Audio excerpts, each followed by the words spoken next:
दोस्तों, कुछ महीने पहले तक अमेरिका को पूरा यकीन था कि उसने रूस को पूरी तरह घेर लिया है। व्हाइट हाउस को लग रहा था कि यूक्रेन युद्ध अब ज्यादा लंबा नहीं चलेगा। पुतिन दबाव में आएंगे, रूस झुकेगा और डोनाल्ड ट्रंप खुद को दुनिया के सामने सबसे बड़ा पीसमेकर साबित कर देंगे। लेकिन आज जब हम जमीनी हकीकत देखते हैं तो तस्वीर बिल्कुल उल्टी नजर आती है। हालात बदल चुके हैं, चालें पलट चुकी हैं और इस पूरे बदले हुए खेल के बीच एक ऐसा देश है जो सबसे ज्यादा चर्चा में आ गया है, भारत। 2025 में सत्ता में वापसी करते ही डोनाल्ड ट्रंप ने अपना पहला बड़ा मिशन तय किया, यूक्रेन युद्ध को रोकना। ट्रंप प्रशासन का आकलन साफ था। उनका मानना था कि रूस सिर्फ इसलिए लड़ पा रहा है क्योंकि उसे तेल और गैस के निर्यात से भारी कमाई हो रही है। यानी रणनीति बिल्कुल सीधी थी, रूस की एनर्जी इनकम पर हमला करो। जैसे ही पैसा लुकेगा, रूसी इकोनॉमी कमजोर पड़ेगी और पुतिन को मजबूरी में युद्ध रोकना पड़ेगा। इसी सोच के तहत अमेरिका ने रूस के तेल और गैस एक्सपोर्ट पर अब तक के सबसे कड़े प्रतिबंध लगा दिए। यूरोपियन यूनियन को पूरी तरह रूसी तेल से अलग कर दिया गया।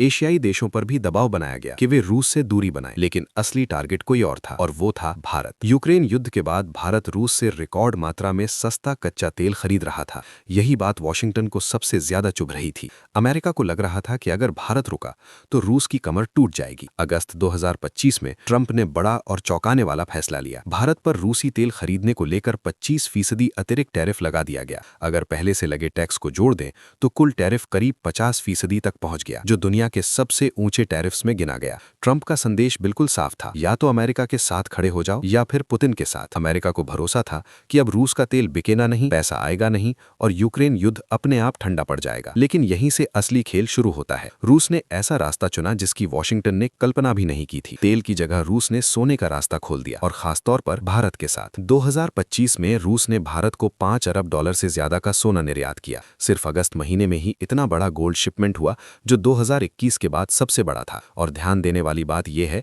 कि यही वही महीना था जब भारत पर नया टैरिफ लगाया गया था। ये कोई संयोग नहीं था, ये एक सोची समझी रणनीति थी। दरअसल अमेरिकी प्रतिबंध मुख्य रूप से डॉलर और स्विफ्ट सिस्टम पर टिके होते हैं, लेकिन सोना ना तो डॉलर है और ना ही स्विफ्ट पर निर्भर। सोने पर सीधा प्रतिबंध लगाना आसान नहीं है। रूस दुनिया का दूसरा सबसे बड़ा गोल्ड प्रोड्यूसर है और भारत दुनिया का सबसे बड़ा गोल्ड कंज्यूमर, यानी दोनों के बीच एक परफेक्ट कॉम्बिनेशन। रूस ने भारत को अंतर्राष्ट्रीय बाजार से 5 से 10% सस्ता सोना देना शुरू किया। इससे रूस को कैश फ्लो मिला, भारत को फायदा हुआ और सबसे अहम बात, ये पूरा लेन देन अमेरिकी सिस्टम से बाहर हुआ। यहीं से अमेरिका की चिंता और गहरी हो गई, क्योंकि ये सिर्फ ट्रेड नहीं था, ये था डी डॉलराइजेशन की ओर एक बड़ा कदम। रूस चीन के साथ युआन में व्यापार कर रहा है, भारत के साथ रुपए और सोने में, यानी पश्चिमी वित्तीय व्यवस्था के बाहर एक समानांतर इकोनॉमी धीरे धीरे खड़ी की जा रही है। नतीजा ये निकला कि रूस कमजोर होने के बजाय और ज्यादा मजबूत दिखाई देने लगा। 2025 में भी रूस की जीडीपी ग्रोथ पॉजिटिव रही, मिलिट्री खर्च $100 अरब के पार चला गया और यूक्रेन युद्ध के लिए फंडिंग बनी रही।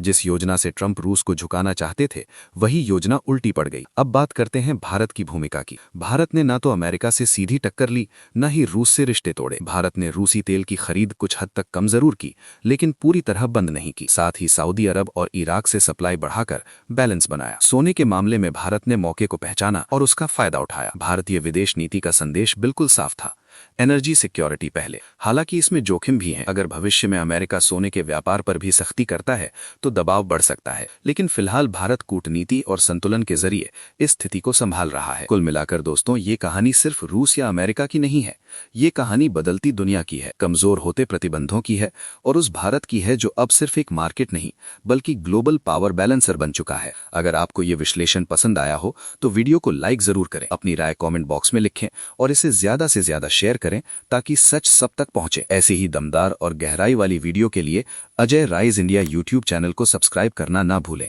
जय हिंद।